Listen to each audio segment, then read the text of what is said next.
She was in the kitchen. She said she complained of a really sharp pain in her brain. We thought it was a migraine. She thought she was gonna faint, so I had her sit down.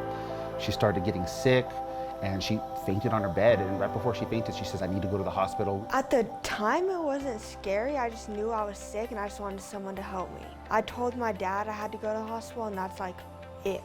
That's like all I remember. We got her to urgent care.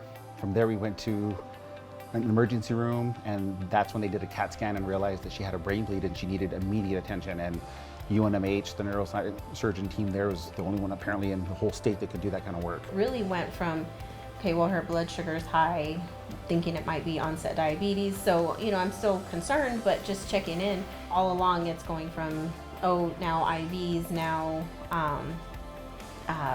CAT scans.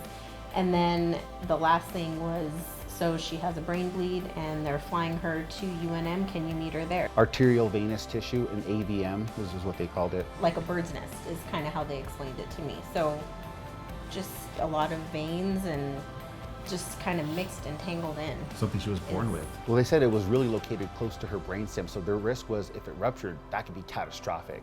And so that was our stress going in there. And so it took all day Thursday to really wrap up surgery. And when we heard the good news, we were super, super grateful. That he was able to do it, and he and his team, and Yeah. I'm just super grateful for saving her life, honestly. Yeah.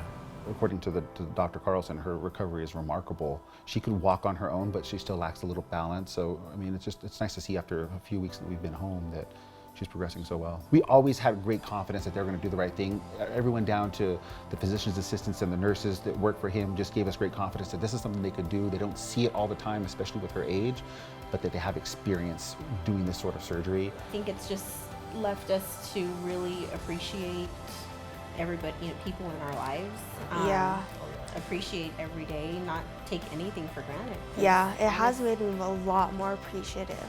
And I don't take anything for granted anymore. I'm definitely more caught up in being present. I mean, we're always worried about something that happened in the past or something in the future, but when you have an event like that and you realize this could have been the last time I hugged her, she was going on a helicopter, that was really, really challenging, and it just puts a lot of things into perspective.